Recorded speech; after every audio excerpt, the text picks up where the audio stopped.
Primeiro, boa noite a todos. Estamos aprendendo essas ferramentas novas, né? Mas a grande preocupação que a gente tem visto e com os colegas, primeiro, há um grande número de colegas que estão contaminados pelo Covid-19, que foram contaminados certamente no campo cirúrgico como pacientes assintomáticos. Então, essa é uma das grandes preocupações que a gente tem. Há alguns artigos dizendo que até 8% dos pacientes podem contaminar seu médico durante um procedimento cirúrgico. Além disso, estamos começando a escrever estratégias junto com o Colégio Brasileiro de Cirurgiões e estamos vendo um bocado de publicações sobre esse tema em várias entidades médicas. Existem algumas táticas que devem estar na prática nossa. A primeira, tem que ter filtro expiratório. Os nossos respiradores do bloco cirúrgico, a maioria deles não tem válvula expiratória filtrada. Então, há uma grande contaminação do meio que a gente opera. Essa é uma das preocupações. E outra coisa que a gente deve planejar é o isolamento da equipe médica. Todos devem usar máscara N95.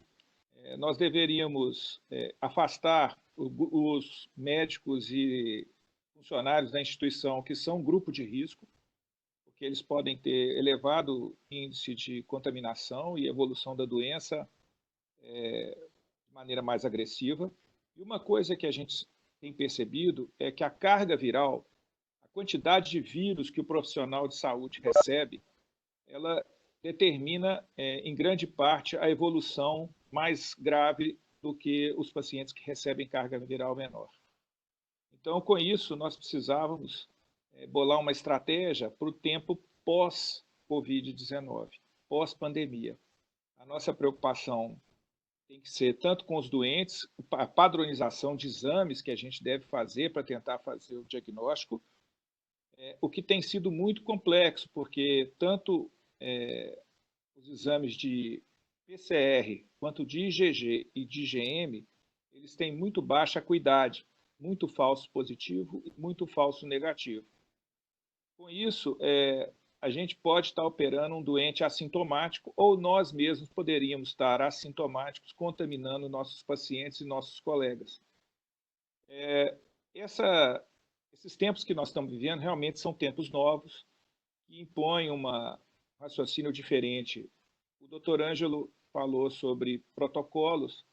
Esses protocolos ainda não estão escritos, porque é um ambiente muito novo. Então, nós vamos viver de maneira muito intensa um grande dilema de quando operar o doente e qual é o bem que nós estamos fazendo em operar ou em postergar. Se nós pegamos um doente com grande potencial de complicação e nós postergamos esse tratamento, e esse doente tem no intercurso dele uma complicação grave, um edema agudo de pulmão, um infarto miocárdico, a gente vai ter responsabilidade civil sobre isso. Ao mesmo tempo, se você leva um doente teoricamente sadio e leva ele para a sala de cirurgia, ele sai bem da cirurgia e se contamina com o Covid, e é sabido que a extracorpórea diminui a imunidade, nós podemos estar criando um grande problema. Então, são tempos novos, vale a reflexão, nós temos de ler e vamos escrevendo esses protocolos agora nos próximos dias, a pedido da Associação Médica Brasileira. O Dr. Lincoln tem capitaneado essa redação desses protocolos para os próximos tempos, e em breve nós devemos publicar ele nas nossas mídias e nas nossas publicações. Eu gostaria de ver se o Lincoln está já apto para continuar a nossa discussão. Obrigado, Rui. Obrigado, Eduardo. Ótimo, Dr. Lincoln. Agradeço imenso a sua presença, quer dizer, ela vem juntamente com os outros convidados, o Dr. Ângelo e o Dr. Rafael, vem só engrandecer esse evento. Obrigado. A gente precisa ouvir a sua opinião como nosso representante e, acima de tudo, nosso protetor dentro da Associação Médica de Cascavel. Então, estamos aqui para ver qual a posição adotada não só pela AMB, mas como as outras sociedades de especialidade, o que estão fazendo, quer dizer, para a gente conseguir melhorar o atendimento dos pacientes. Que um dos problemas que nos preocupa imenso é aonde estão esses pacientes que antigamente apareciam semanalmente, quer dizer, diariamente, nos nossos hospitais, nos nossos consultórios ou ambulatórios, e hoje em dia, quer dizer, a gente vê os ambulatórios vazios, porque exatamente pelo receio que a população tem em chegar a nós. E o que está acontecendo, será que está acontecendo a mesma coisa que nos Estados Unidos, que tem uma série de um aumento muito grande de mortes por problemas cardiovasculares? Obrigado, Tolícaro. Em primeiro lugar, boa noite a todos. Gostaria de cumprimentá-los em nome do meu caríssimo conterrâneo, amigo e colega, doutor Eduardo. Agradecer em nome da Associação Médica Brasileira essa oportunidade. E, nesse ato, também aproveito para me desculpar com os colegas pelos meus problemas técnicos que estavam desse atraso. E também pelo fato de que eu estou constantemente em uma outra reunião do nosso comitê de crise. Consequentemente, eu farei aqui a minha fala e gostaria que as perguntas e as dúvidas, eventualmente, fossem coletadas para que eu pudesse responder posteriormente aos colegas. Agradeço aí a compreensão de todos. Muito bem. A Associação Médica, como eu mencionei, uma das primeiras providências foi a montagem de um comitê de crise, ou seja, nós reunimos todos os dias e contamos com a participação de colegas, notadamente o diretor científico, o Dr. Chagas, cardiologista, que é certamente conhecido aí da maioria dos colegas, Dr. Antônio Carlos Palante Chagas, e também do Dr. Vanderlei Bernardo, que é o responsável pelo projeto Diretrizes. Esse comitê ele vem trabalhando já há bastante tempo, talvez já há quase 2 meses, e nós contamos ali com várias participações, vários convidados que participam em vários aspectos. E é aí que eu entro principalmente na questão a ser discutida hoje. Ou seja, num primeiro momento, muitas incertezas, algumas incertezas continuam.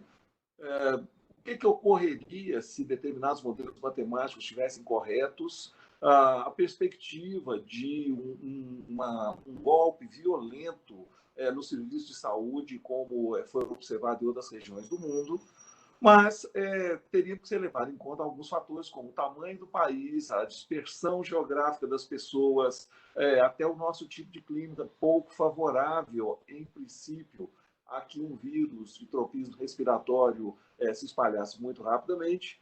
E, de fato, o que nós temos observado aí desde a chegada, desde o paciente número 1, é que, seja por questões do lockdown, seja por essas questões numeradas, o tempo é que vai se encarregar de dizer exatamente a população que é mais jovem, com índice de tabagismo menor, nós não temos tantos pontos de aglomerações como observados na China, no norte da Itália, nas regiões metropolitanas de Paris, de Madrid, de Nova York. O mais próximo que nós temos é o conglomerado de São Paulo e do Rio. As demais cidades, especialmente norte, nordeste, centro-oeste, existe uma dispersão grande.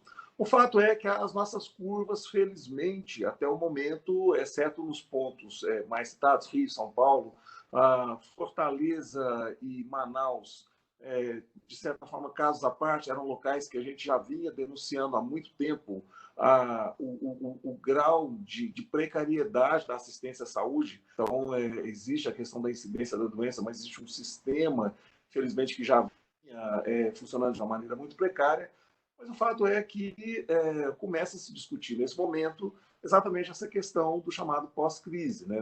Internacionalmente, nós temos aí publicações de colégio americano, Sociedade Americana de Cirurgia, American College, e a Associação Médica Brasileira, nesse seu comitê de crise, produziu um documento que nós chamamos de Diretriz Covid-19, está à disposição de todos os colegas lá no site da AMB, basta digitar, entrar no site, e que é um documento amplo, ele contempla aí 7 ou 8 aspectos da Covid, fisiopatologia, a questão dos múltiplos ensaios terapêuticos que são feitos, a questão das EPIs, a questão dos aspectos psicológicos que envolvem esse tipo de pandemia. E, no final, existe lá uma proposta de um equacionamento do funcionamento binômio vida, biologia, economia, com base, de forma fundamentada e responsável, na incidência local, nos recursos locais, na capacidade local de responder a essa pandemia. Então, esse é o primeiro ponto importante, porque, paralelamente, nós começamos a discutir com a Anvisa sobre a necessidade, primeiro, de não estipular uma data específica, como estava no documento original, 31 de maio. Em segundo lugar, deixar muito claro que, com os devidos cuidados, e certamente os aspectos legais, eu tive a oportunidade de ver muito rapidamente e cumprimento o palestrante, estão contemplados, mas com a devida responsabilidade, que voltasse, então, aos procedimentos eletivos. Inclusive, porque nós sabemos muito bem, a maioria dos procedimentos ditos eletivos o são por um período relativamente curto de tempo. Ou seja, eu sou um cirurgião geral e quando eu indico uma cirurgia de vesícula, num paciente óligo ou assintomático, eu estou aproveitando uma janela de tempo para atuar antes que esse paciente apresente alguma complicação de alguma forma. Ou que migre um cálculo para o colédoco, ou que essa vesícula inflame, que tem uma colangite. Ou seja, a questão do procedimento dito eletivo, ele é circunstancial. Consequentemente, a gente tem que ter uma clareza grande, e a ANS entendeu isso, e ela colocou que o médico ateste, ou seja, não é relate, é o atestado de fé pública, o termo é esse, ateste sobre a necessidade de fazer esse procedimento, cercando-se das medidas devidas. Em paralelo, nós também levamos ao conhecimento do Ministério da Saúde, por proposta das sociedades, a necessidade absoluta da criação dos espaços COVID-free, justamente porque o que realmente começa a acontecer é o mesmo fenômeno já relatado no exterior, ou seja, os pacientes começam a ficar receosos de se exporem e começam a ter as demais afecções dentro das suas casas, chegando, então, com casos evoluídos, ou então, às vezes, a própria necessidade de estipular se aquela pessoa está acometida da Covid ou não, sob pena de contaminar toda a equipe, implica num gasto que pode impactar no prognóstico. Esse é o momento que nós estamos nele, ou seja, na semana passada, nós conseguimos, então, com acordo com a Anvisa, mediante reuniões da Anvisa, modificar as resoluções, de maneira que estamos, nesse momento, com os devidos cuidados com os pacientes, mas também com você e com a equipe eletivos. Existe uma preocupação muito grande nossa em relação à questão do acúmulo de casos. Parece que essa preocupação ela é partilhada internacionalmente também, porque sabemos todos que existe uma incidência, algumas doenças são sazonais, mas a maioria delas se distribui de uma maneira com poucas variações ao longo do ano. E, de fato, realmente algumas coisas são explicáveis. Por exemplo, aqui em Belo Horizonte, eu sei que o índice de acidente envolvendo motociclistas caiu para menos de 30%, e o número de acidentes automobilísticos nas estradas mineiras reduziu para menos da metade. Então, consequentemente, menos demanda nos locais de atendimento histórico de trauma. Aparentemente, também, o fato de as escolas terem parado as suas atividades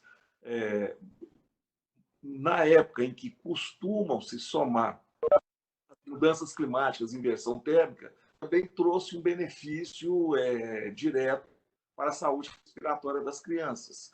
Então, de fato, e o próprio fato do trânsito diminuído melhorou a qualidade do ar nas cidades.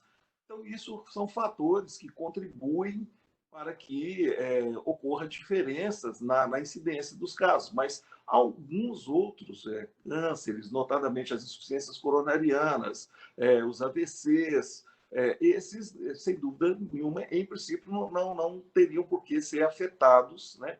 Além daquele contingente de pessoas portadoras de afecções, as ditas afecções eletivas, mas que, volto a dizer, a imensa maioria delas, basicamente, o que nós fazemos hoje, à luz do conhecimento atual da propedêutica que nós dispomos, é aproveitar uma janela de oportunidade para intervir no momento em que essas pessoas estão assintomáticas e que ou então intervir na história natural da doença antes da eclosão, né, de um quadro mais agudo. Eu cito apenas para colocar um fundamento ou um parâmetro nisso aí. Antes da ultrassonografia, a incidência de coledocolitise e de colecistite atingiu cerca de 20% dos casos dos portadores de colelictise. Depois da difusão da ultrassonografia, em que os diagnósticos se tornaram muito mais precoces, a incidência de coledocolitise caiu para menos de 5% do total, ou seja, houve uma interferência na história natural da doença às custas de um retorno tecnológico. Especificamente na cirurgia cardíaca, com seus recursos de hemodinâmica, isso é absolutamente impressionante, bem observado, e os senhores, obviamente, sabem muito mais do que eu, como especialistas no assunto. Em linhas gerais, é o que eu gostaria de dizer. Agradeço aí a paciência de todos e peço, então, meu caro Eduardo, meus caros colegas, que as dúvidas e questionamentos adicionais me sejam remetidos para que eu possa, então, responder aos colegas. E gostaria, então, de pedir licença a todos, porque eu sou aguardado lá na nossa reunião do Comitê de Crise. Lincoln, muito obrigado. Nós sabemos que o senhor já está atrasado, que o senhor deveria ter saído por volta das 19h30, já são 20 horas, mas eu agradeço imenso a sua participação aqui. E é claro que enviaremos as perguntas e responderemos num próximo webinar que tiver, mostraremos as suas respostas para todo mundo. Muito obrigado, tá? Muito obrigado, parabéns a todos e foi um prazer enorme. Contem comigo nos próximos. Muito obrigado a todos e parabéns. Obrigado. Eu vou falar em inglês agora, porque o nosso convidado, quer dizer, o Dr. Rafael Sadaba, que é da Espanha, eu não sei, pode falar em português, em espanhol ou em inglês. Para mim fica mais fácil, eu não sei falar espanhol, né? Dr. Rafael Sadaba, thank you very much for being here. It is a great pleasure to have you. And I know that much more than anything else is our friendship that goes around, because it's almost 1 o'clock in the morning over in Pamplona, and you are here still awake and having a whole lot of problems. I just want to introduce you. Rafael Sadaba is Associated Clinical Professor of the University of Navarra, and he's very much into the European Association of Cardiothoracic Surgery. He's a member, he's been chair, he's past secretary of the European Board, and he's very active and is a person very friendly and that can take some of our doubts around this virus pandemic. And he's one of the people who lives in the eye of the storm, because Spain has been very much attacked by this, and we're very sorry for that, because Spain is a fantastic country and we love it. Thank you, Rafa, for being with us. Boa noite desde España. Muito obrigado, Rui, pelo convite. I'll speak in English if I may, I think. So thank you again. It's great to be here and have the opportunity of talking to you. So yes, as we rightly said, we are on the eye on the storm. I'm a cardiac surgeon. Our hospital is a tertiary center. We have over 1,100 beds in the hospital. And our normal ICU beds, we have 34. This is to give you an idea of the size of the hospital. Today in Spain, we've had so far 200,000 cases confirmed of coronavirus. We are just only second to the United States of America. And so far today, we've had 20,800 deaths. So this is a tragedy for the country, as you may understand. We had the first case in Spain was at the end of January. Very slowly started to build up the numbers. Took until the first week in March for the government to realize that maybe something was happening. And the lockdown only came on the 13th of March. By that time, we had a few hundred cases already in Spain. Thankfully, now the numbers of people dying every day is going down. We are now below Italy, we are below France, we are below the UK. So there appears to be some light at the end of the tunnel. The region of Navarra, we had just under 1 million population, and we have been fairly heavily hit because there was a focus of infections just south to us in La Rioja region, which are our neighbors. And that's why we had one of the highest number per 100,000 inhabitants in Spain. When we talk about numbers of people dying of coronavirus, we have to be very careful because I cannot show you the graph, but I would like you to see it. We are tripling the number of deaths expected by this time of the year. And the number of deaths by coronavirus which have been registered do not account for that difference. So the deaths are much higher than what we believe they are, because we are only saying that people with a diagnosis of coronavirus, we are counting only them, but there are people dying who have not been diagnosed with the disease, but still have the disease. So this is something that we have to be very careful with. Our hospital, the worst day was on the 25th of March. Now, you cannot compare our situation with that of Madrid, for instance. Madrid is in a much worse situation than we were.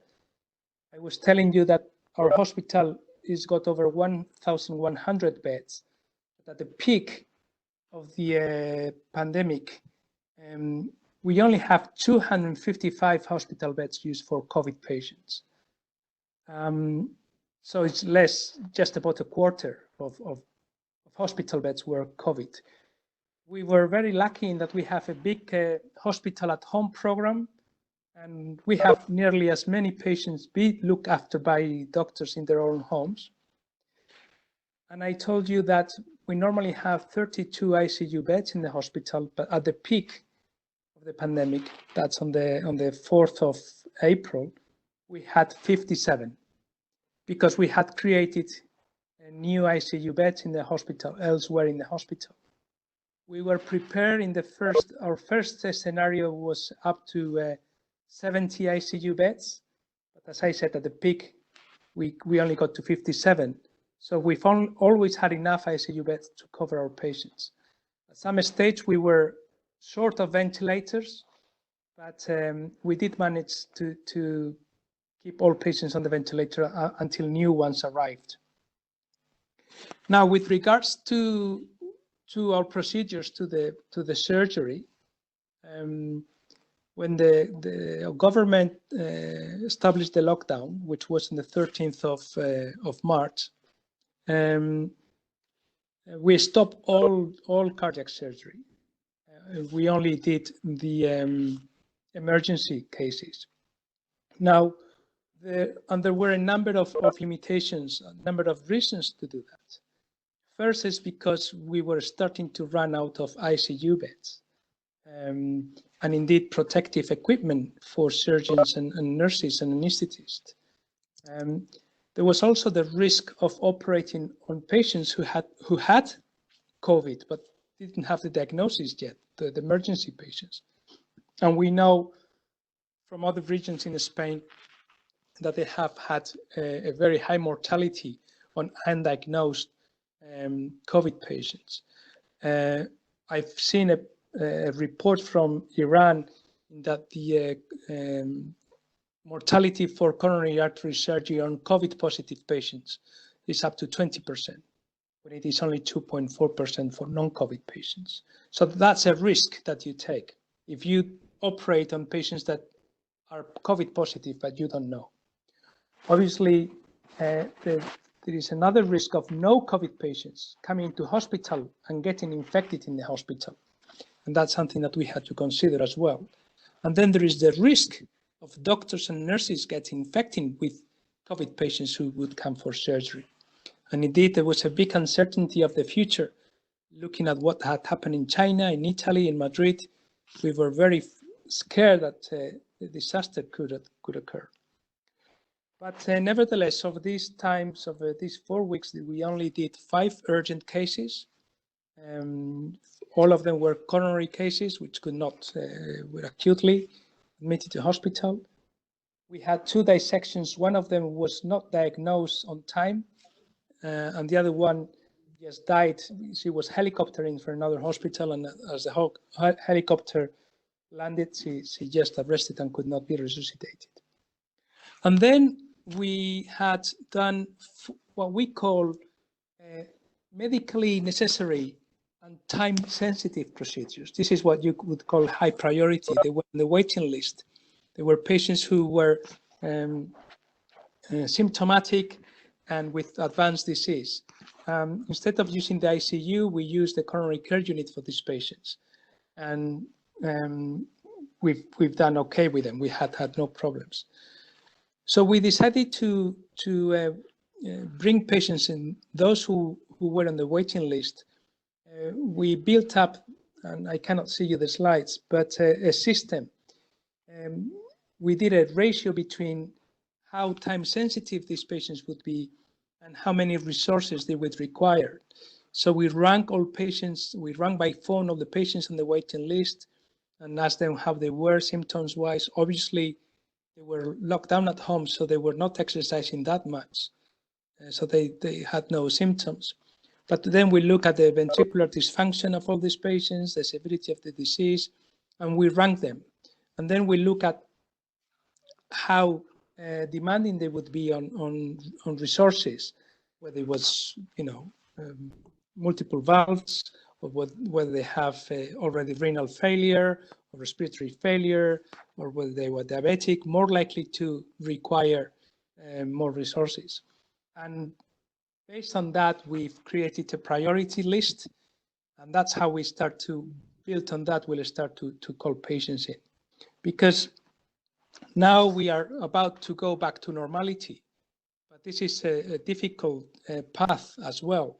It was difficult on the way in, but it's also difficult on the way out, because we have to look at a number of factors. Obviously, we just cannot start doing the cases we want to do. We have to follow national and local directives.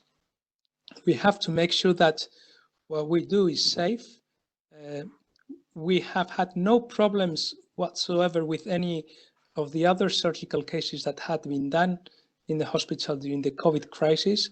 Over 180 urgent cases have been done, and there's been no COVID infection or mortality. This is non-cardiac and non-cardiac. But we still have to be careful with the resources. We have to, for our patients, would you put one of our patients in an ICU with COVID patients at the same time? That is a big question. There will be financial issues. There's loads of money has been spent in this crisis, this pandemic, and now the financial resources might not be there to pay to catch up with the cases we haven't done. patients don't want to come to hospital now. I've been ringing patients to come for surgery, and they are frightened. They don't want to come because they don't want to get infected. They ask you, is there any risk for me of catching a coronavirus? Obviously, we think that the circuits that we have, the schemes that we have created are safe, but we cannot be 100% sure that these patients are not going to be infected. And therefore, we have created a consent form for coronavirus. So there is the potential risk of being infected.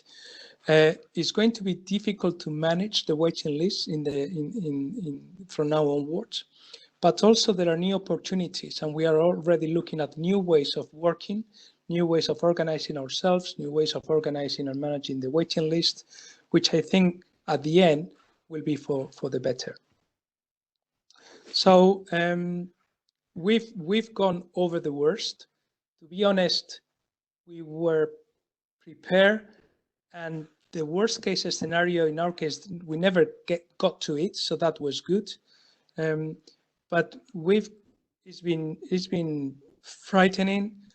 Some of my colleagues, my junior colleagues, have been working in the ICU. The more senior ones were told not to go there because we were more likely to get infected. But it's been difficult. But for us, from a cardiac surgical point of view, the difficult bit will start now, and we have to go back to normality. So that's all for me. Thank you so much. Muito obrigado. Rafael, thank you very much for being with us. I've got some questions for you, and there's a question from the audience, and I'll ask them now for you, especially because it's 1:30, almost over at your home, and I think you're not.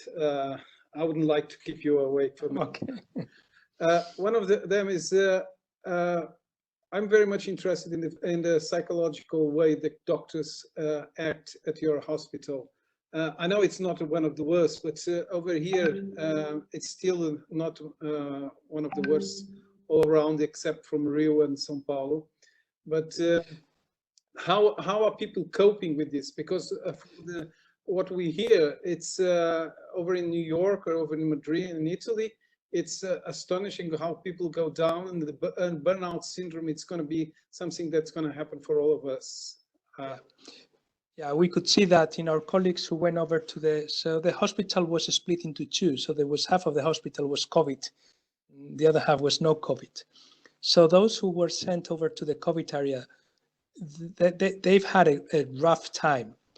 And at the beginning, they were told that once they were on the COVID area, they could not come back to the no COVID.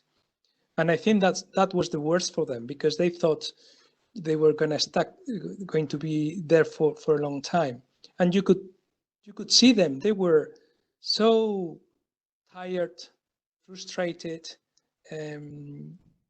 angry at the situation. It was very difficult for them. And remember that in our case, only the youngest ones were sent over there, just because they were less likely to get infected and not survive. And I think that many of them have had very bad time. And it was just listening to them talking. It was difficult. It's been very difficult. On the other hand, they tell you that once the worst was over, obviously they've got some positive things out of it. They've learned new ways. They've seen situations that they would have never seen before.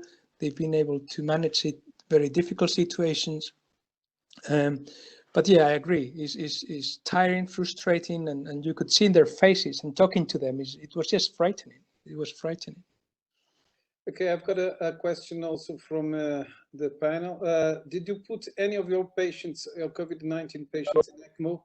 If you did, what were the outcomes? So that's a very good question. We've only put two patients on ECMO. The first one was in the very beginning. She was a 39-year-old lady, obese. She was over 110 kilos. It was a venous ECMO. And after 3 weeks, nearly 3 weeks, we were able to win it off, and she's off the ICU now. So that was a success.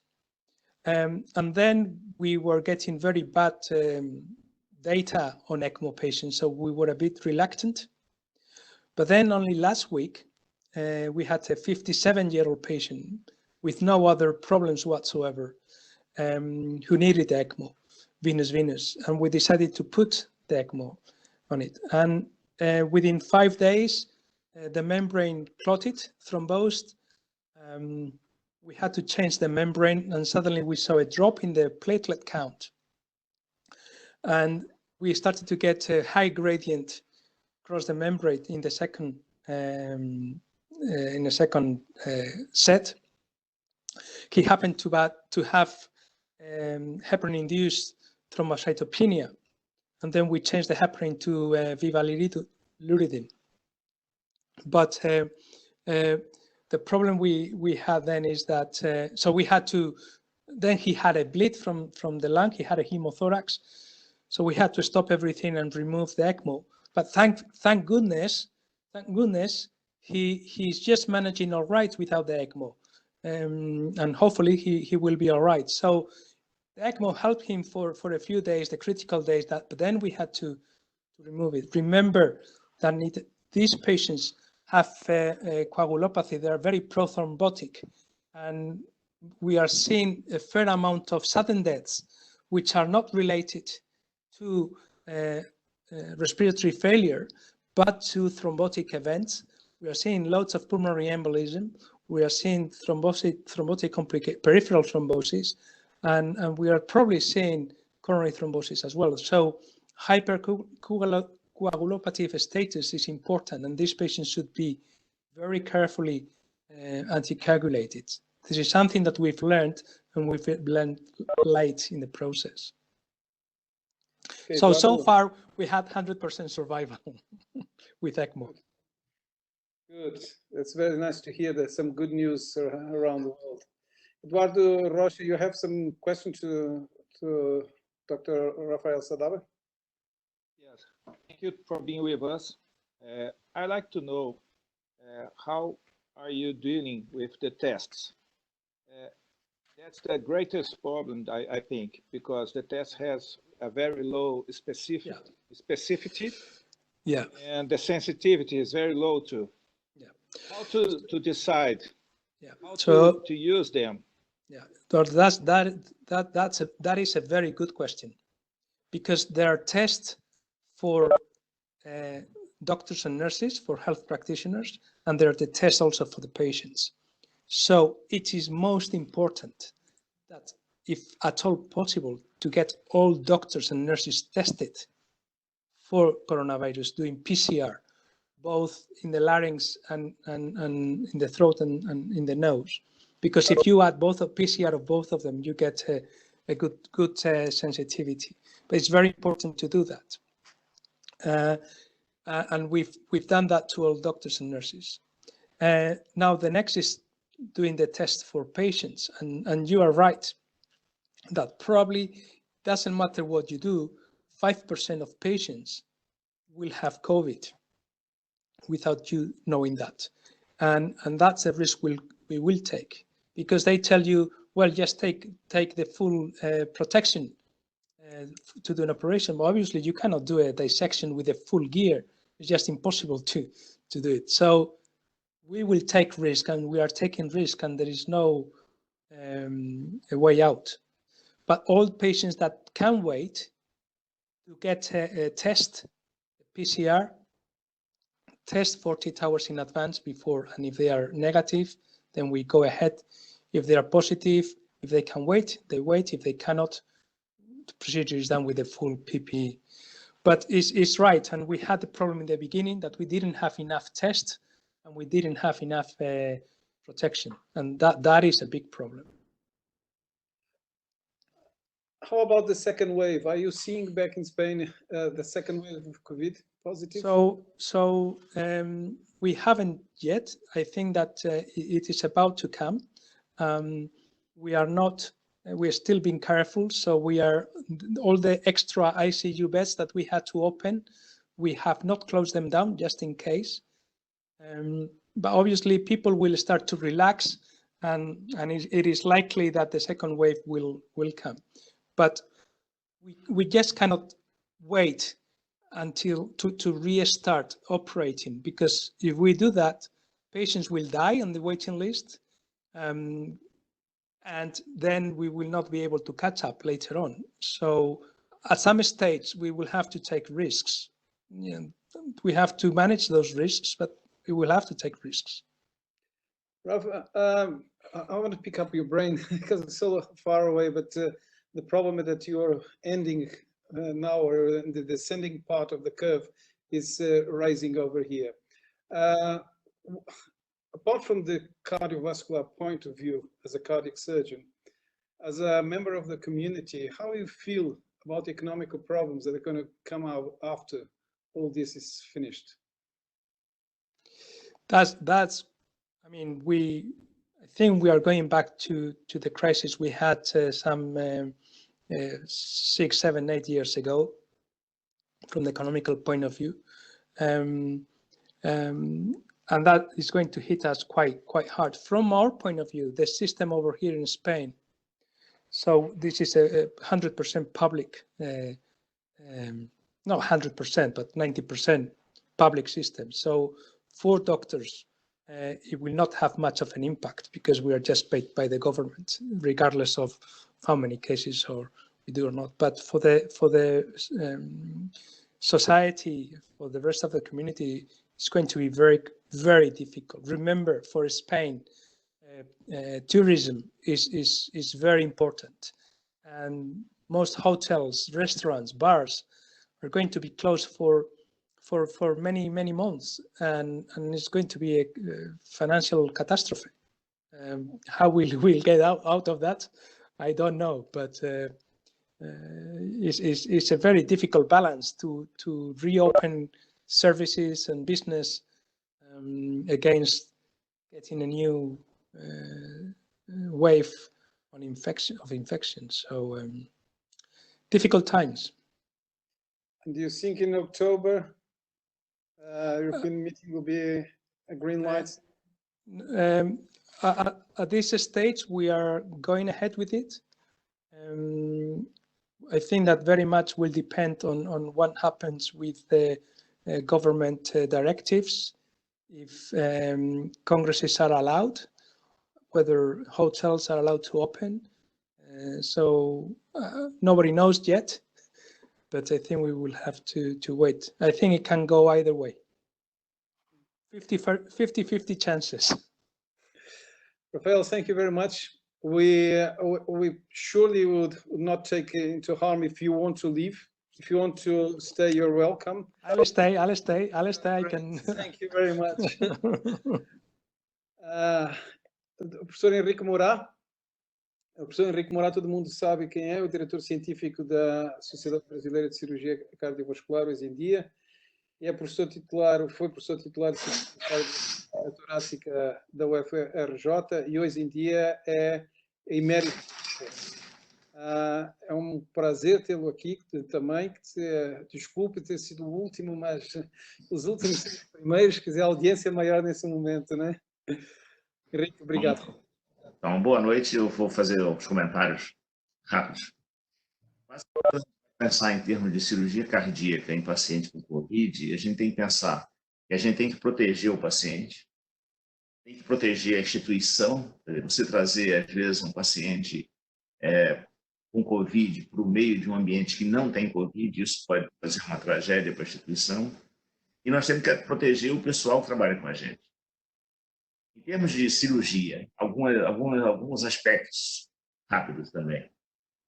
Uma coisa que a gente tem que aprender é que, para contribuir aos nossos problemas em cirurgia, nós já estamos tendo uma redução nos doadores de sangue. Então, com medo de contato, os doadores de sangue já estão diminuindo, e isso é um problema para as nossas operações. E a outra coisa que nós estamos vendo agora é que aquele doente que a gente decide não operar, nós começamos a fazer videoconferência, videoconsulta com eles. Eu acho que a telemedicina vai começar a ter um aspecto muito importante nesse grupo de medicina, de grupo de pacientes. Mas aqui eu vim falar sobre contaminação, então eu queria comentar algumas coisas. Uma delas é o paciente Covid-19 que é internado no hospital não Covid. Aqui no Brasil e na maioria dos lugares, aqui no Rio também, Rio de Janeiro, separou-se alguns pacientes, alguns hospitais Covid e alguns hospitais não Covid. Principalmente na rede pública, na rede federal de hospitais. E você, eventualmente, vai ter um paciente Covid internado em um hospital não Covid. Eu já vi de relatos de médicos, quando isso acontece, isso é um grande problema, porque falta equipamento, falta EPI. E quando tem equipamento EPI, o pessoal não está exatamente bem treinado para atender esses doentes. E há um risco muito grande de contaminação cruzada. Alerta que eu gostaria de deixar para os cirurgiões que trabalham em hospitais comunitários. Você que vai fazer uma cirurgia cardíaca em um hospital comunitário, eventualmente você vai receber no seu hospital comunitário, talvez não esteja preparado para receber pacientes Covid, um paciente que está nessa situação e que você tem que ter todo o preparo para atender esse grupo de doentes. Então, às vezes, na situação, talvez seja melhor encaminhá-lo para outro centro, se for possível, ou então que todas as instituições nossas estejam preparadas para receber os pacientes com Covid. Em termos de contaminação da equipe médica, a gente tem visto na Itália, em todos os lugares, que está aumentando tremendamente a contaminação de todo o pessoal de saúde. E conosco já está acontecendo. Em termos de cirurgiões cardíacos que eu pude levantar, eu acho que pelo menos 10 cirurgiões cardíacos que eu conheço, eles estão com Covid. Graças a Deus, ninguém grave. Um apenas foi entubado. E essa contaminação, você tem contaminação de médicos, contaminação do pessoal de enfermagem, e isso chega a níveis altíssimos, até 10, 12, 15%. Quanto ao paciente e Covid, é o paciente com Covid que por acaso a gente precisa operar, ou tem que operar, ou que depois se descobre que ele é Covid. Alguns comentários. Nós tivemos um paciente com dissecção aguda de aorta que foi operado e que 15 dias depois apresentou um quadro clínico compatível com o coronavírus e foi detectado que era Covid-19. E aí fica a pergunta, ele foi operado com Covid, ele adquiriu intra-hospitalar ou ele adquiriu no pós-operatório? Essas informações a gente não tem. E, graças a Deus, esse doente evoluiu bem e já está de volta para casa. E a outra que nós vimos de problema com esse grupo de doentes é aquele paciente que tem febre no pós-operatório. Recentemente, nós colocamos uma endoprótese, uma aorta descendente, num paciente que tinha uma expansão muito grande do aneurisma de aorta descendente e que no pós-operatório teve febre, que é muito comum no paciente que bota uma endoprótese. E isso foi um alarme geral no hospital. Começou primeiro no hospital, um PCR baixo, tudo baixo, não parecia ser relacionado com o Covid. Mas o paciente foi para casa e não consegue ficar inquieto, não consegue ficar calmo, porque ele tem uma febrícula e essa febrícula pode ser Covid, embora provavelmente quase certamente não é. Então, esses são problemas que a gente vai ter com esses doentes, mas eu acho que a gente tem que ficar... acho que todos nós temos que começar a ser bem treinados para usar todo o equipamento que for necessário. Tem médicos do meu grupo que já começaram a colocar um ECMO em paciente e com todos os cuidados operatórios. E aí já é um hospital que está preparado para receber Covid e eles não tiveram nenhuma dificuldade, nenhuma, absoluta, em utilizar todo o equipamento de proteção. Mas eles notaram que vários grupos de pessoal de enfermagem desse hospital já tinham história de Covid. E o que é interessante, que alguns melhoram e voltam a trabalhar, o que eu acho que é um troço muito louvável numa época de grande dificuldade. Para mais ou menos essas palavras que eu gostaria de falar, eu acho que nós vamos entrar num período de muita dificuldade, que nós estamos a enfrentar com todo armamentário que a gente puder. E os cirurgiões cardíacos, acho que a gente tem que... Agora saiu publicado, eu acho que vale a pena todo mundo ver. Vai ser publicado ainda, está na press, no One of Thoracic Surgery, as recomendações da STS para quando operar. E eles limitam muito para quando operar um paciente paciente eletivo, semi-eletivo, de urgência, com pacientes em hospitais qual o critério que se operar nesse hospital os pacientes. Então, eles dividiram o paciente em hospitais que tinha baixo Covid, médio Covid, muito Covid e bastante Covid.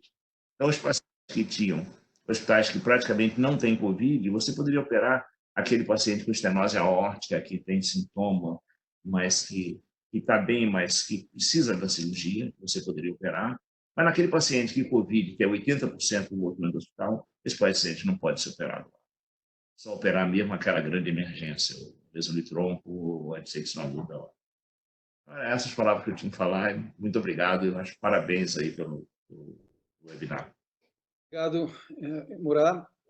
Vou abrir as perguntas que eu recebi aqui. Quer dizer, a primeira já veio há algum tempo para o doutor Ângelo. O doutor Vinícius pergunta, considerando que a cirurgia eletiva não significa opcional e que para o leigo é sempre uma emergência psicológica, quando se trata de uma cirurgia cardíaca, quais as implicações legais do paciente que está aguardando uma operação agrave e morre da doença cardíaca? Lembrando que, por exemplo, no estado de Nova Iorque não serão imputadas responsabilidades para a equipe médica caso a situação semelhante ocorra durante a pandemia. Doutor Ângelo, a palavra é sua. Isso é algo que nós vamos precisar construir. O sistema americano ele tem uma posição fundada em enunciados da Suprema Corte que admitem isso. Nós não temos isso ainda. O nosso sistema de responsabilidade civil ele não admite dar nichos de proteção de responsabilidade. Ou seja, não é possível e não acontecerá dentro da nossa sistemática uma autorização legal que isente de responsabilidade civil qualquer indivíduo, qualquer profissional em determinadas circunstâncias. Se sair alguma normativa nesse sentido, ela muito provavelmente será contestada. O que vai acontecer, isso sim, é que no curso das nossas atuações jurisdicionais, na medida em que as matérias forem sendo questionadas, algumas respostas vão acontecer. Existe um padrão de risco que essa pandemia nos traz, que é uma novidade. Sempre que se avalia a responsabilidade pela conduta médica, nós avaliamos um comportamento de risco. Não existe um estamento legal, por exemplo, que defina o que é certo ou o que é errado. O que existe são situações paradigmáticas. Então, vamos lá. É possível que venha a se construir um entendimento jurisprudencial que reconheça que, diante do inusitado das circunstâncias, aqueles pacientes que venham a ser deixados para se submeter a cirurgias eletivas quando houver a superação dessa crise, aqueles que venham a sofrer danos em decorrência dessa espera e que demandarem judicialmente, o processo e o juiz avaliará qual era o padrão de risco para o momento e se a decisão, no caso concreto, obedeceu esse padrão de risco ou não. Não existe a possibilidade, a meu ver, de que se crie, como no sistema americano vai se fazer, e já se está fazendo, essas possibilidades, essas condições de, diante de tal circunstância, não há responsabilidade. Isso não vai acontecer no sistema brasileiro. O que vai acontecer no sistema que nós adotamos é uma construção jurisprudencial, onde o julgador, os tribunais, reconhecerão, diante de uma situação inusitada, uma margem de comportamento aceitável e uma margem de comportamento não aceitável. É por isso que é fundamental que as associações médicas, que os conselhos profissionais pautem para uma propositura de condutas com a maior rapidez possível. Isso vai proteger o profissional. Isso não vai isentar o profissional, mas isso vai gerar uma proteção, porque isso vai criar uma conduta aceitável e uma conduta não aceitável.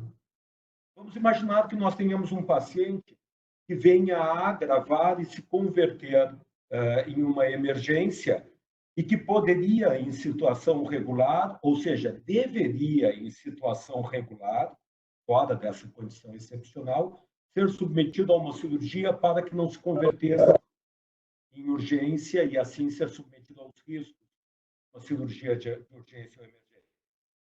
Isso que, em outras condições, não seria aceito, seria uma negligência.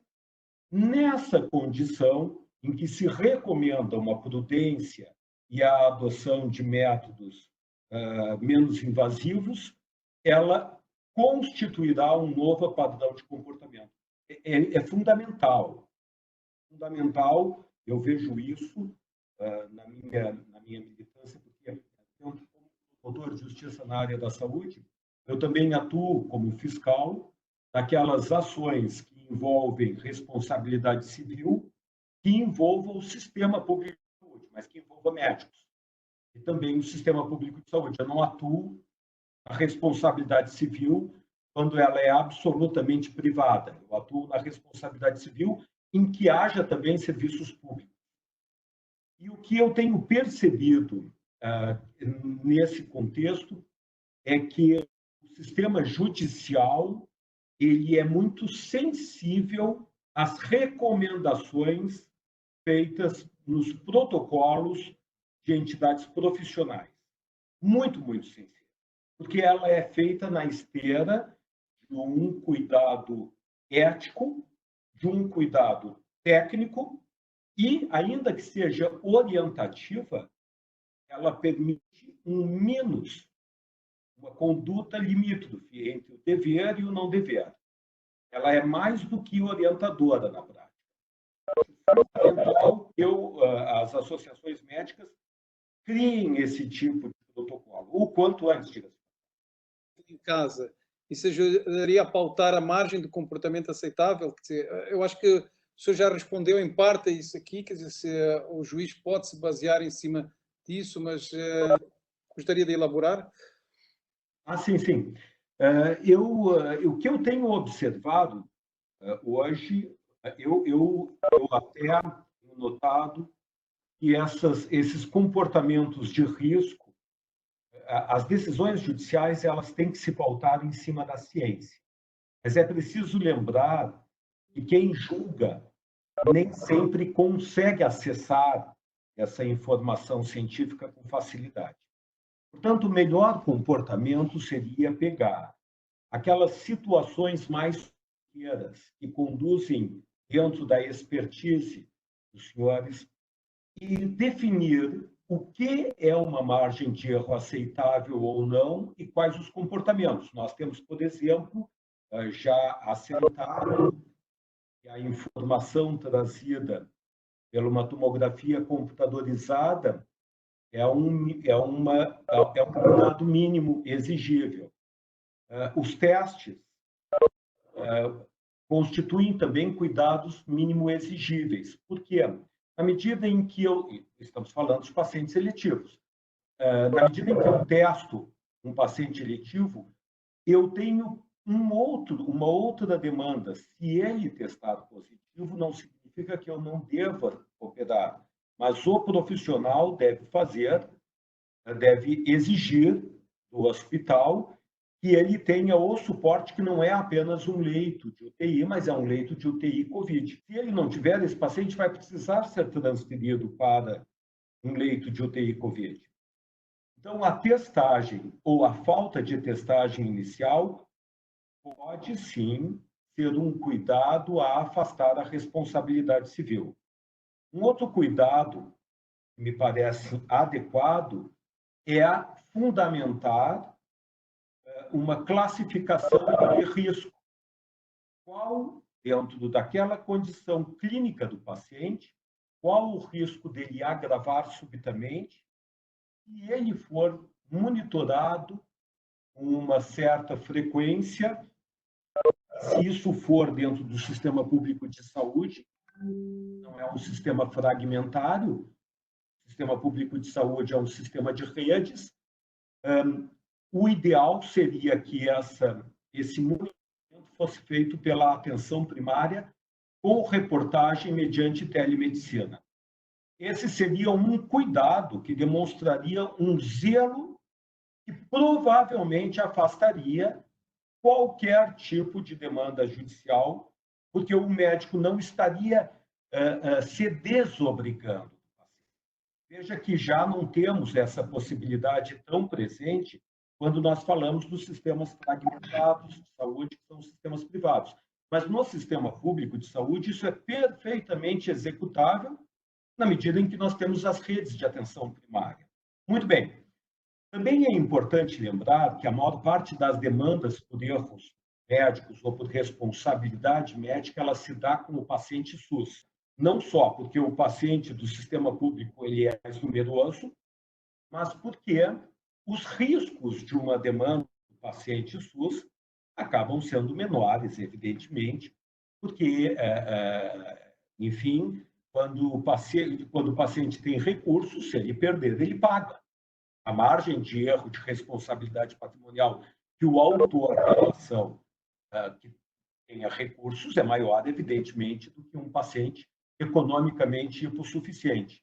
Portanto, tomar esse cuidado de exigir que o gestor local, e veja bem, o gestor local é que faz essa atenção primária, dê a correspondência do acompanhamento, retirará, em grande parte do paciente, do profissional, essa eleição do melhor momento para operar. Eu acho que um protocolo criando esse padrão de cuidados e acrescentando justificativas técnicas que eu não me atrevo sequer a mencionar, porque não as conheço e certamente falaria algo que não devo, né? Já devo ter falado, mas, enfim, eu acho que cria uma tranquilidade. E lembre, nós vamos ter que lidar com isso, ou seja, com hospitais com contaminações. Nós já lidamos com contaminações hospitalares pesadas em todos os hospitais. As enterobactérias, elas já estão em todas as UTIs e elas atacam todos os pacientes em todas as enfermarias. Agora nós temos mais essa questão do Covid. Só que o problema é que não devem esquecer, ao redigir esse protocolo, esta linha de recomendações e cuidados, que o mais provável é que o paciente tenha um dano mais adiante, bem mais adiante da alta. Ou seja, dado ao período de incubação, ele pode se submeter e se contaminar dentro do processo hospitalar, ou não, numa enfermaria, e como ele é um paciente de risco, vir a sofrer complicações 10, 15 dias após ter saído do hospital. Agravamentos severos, inclusive morte.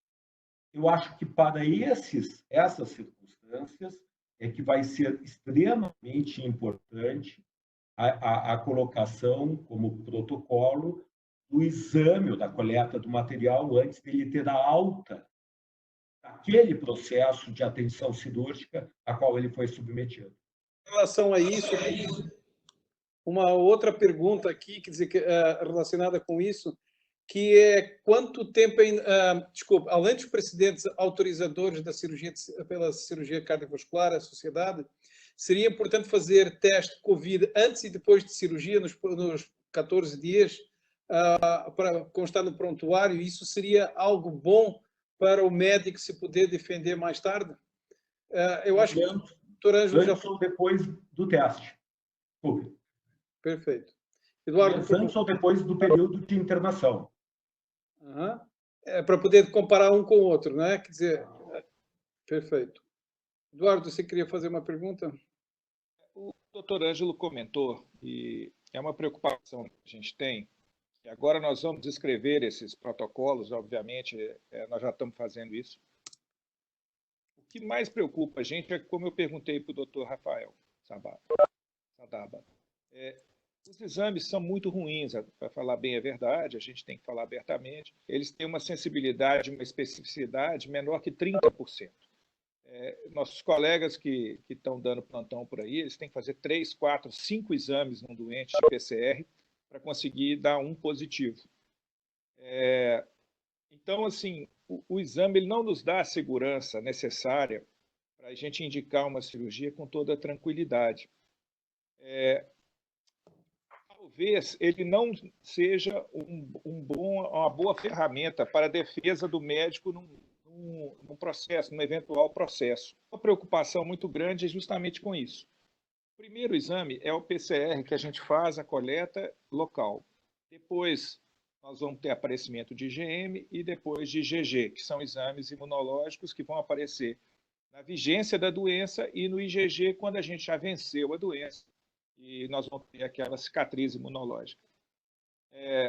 Os pacientes IgG positivo, eu acho que aí nós estamos garantindo que eles têm defesa e esse paciente não será um problema a indicação deles. No caso dos pacientes com IgM, a doença está em vigência. Aí eu acho que é o grande problema que a gente vai ter, que a gente não deve operar um doente, talvez, na fase aguda, né, que nós vamos estar vivendo. Esse momento, eu acho que é um doente também que não vai dar muito problema. O problema é quando a gente pega na fase assintomática e o período de incubação, até os primeiros sintomas, porque os exames são muito ruins. Na Espanha, eles estavam vendo a capacidade dos exames darem 25% só de acerto. Então, eu não sei se isso será exatamente uma ferramenta, doutor Ângelo, e na hora desse julgamento eventual que pode acontecer, isso vai ser levado em conta ou assim, muitas vezes tem que se chamar um perito para levantar essa hipótese para o juiz? Penso que nós vamos construir isso com o tempo. O importante é que a associação ela está construindo, se antecipando a esses questionamentos para construir esse conhecimento. E nós precisamos levar para o judiciário o maior número de informações técnicas. É preciso que essas informações, é preciso um padrão de comportamento para que, apesar de não ser eficiente, se denote uma conduta cuidadosa, uma conduta zelosa.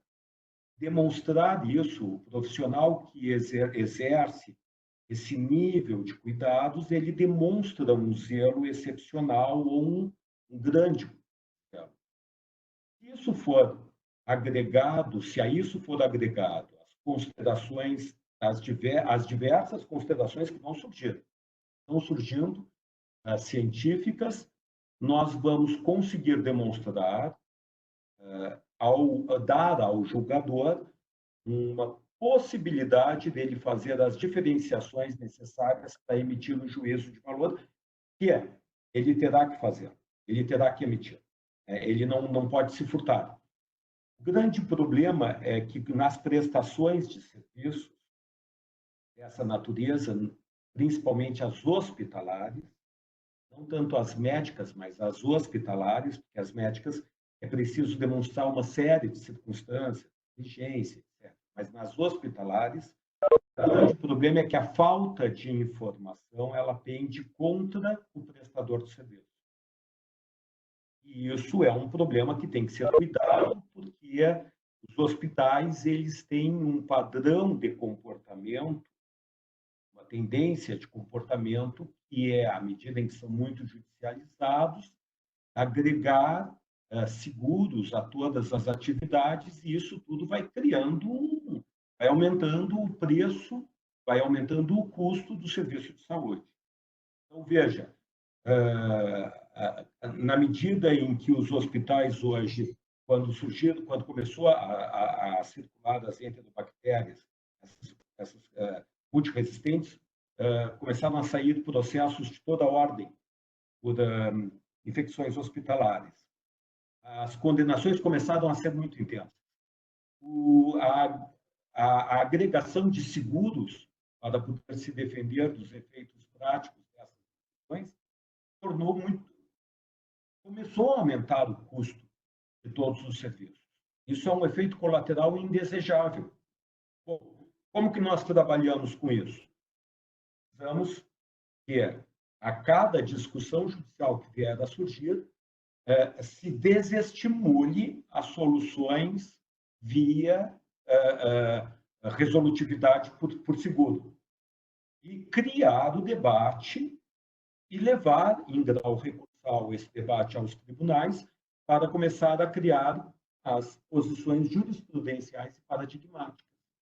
Porque, como eu lhes disse, uma edição de uma norma que garanta a irresponsabilidade não acontecerá no nosso sistema.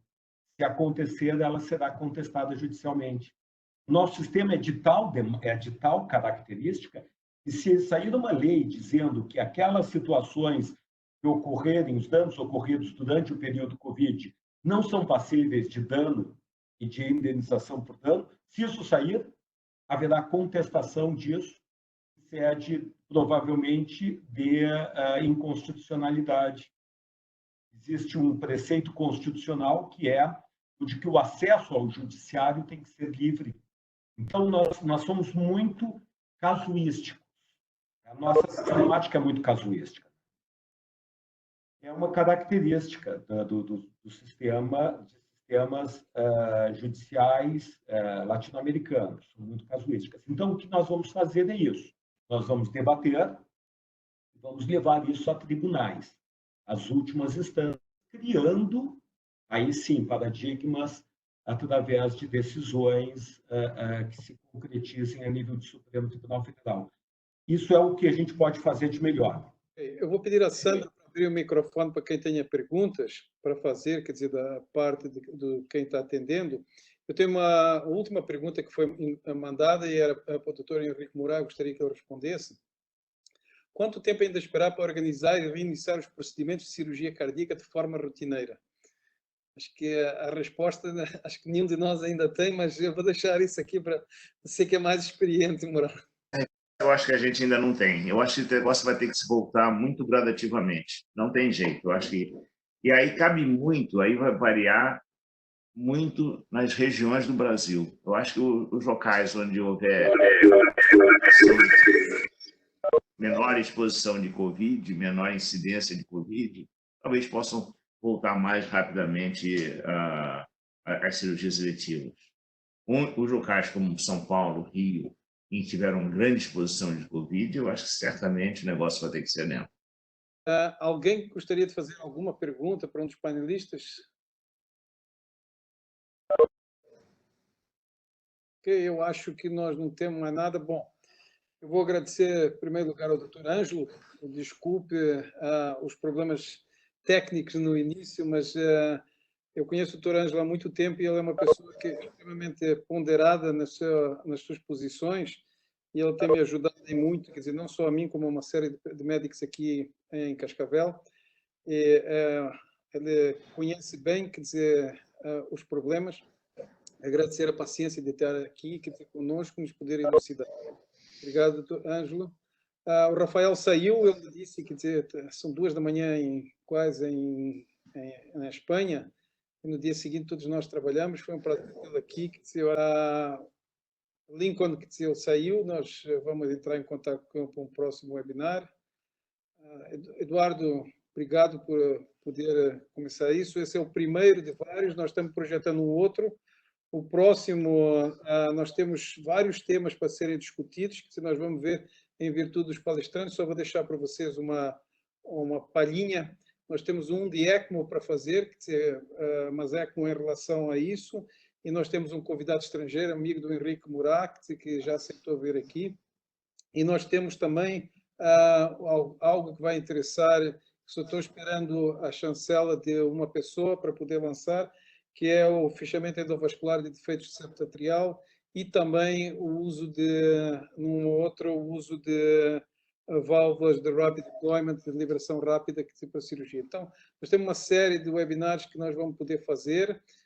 Eu não quero fazer toda semana 2, mas pelo menos 1 por semana para a gente continuar podendo estar juntos e participar. E nós vamos mudar da segunda-feira, provavelmente, para terça ou quarta, essas reuniões, porque foi o que, numa pesquisa feita pelo Google, a maior parte das pessoas quiseram, só que amanhã é feriado, não é? Sandra, muito obrigado a todos. Sandra, se pode terminar a reunião, por favor. Obrigado.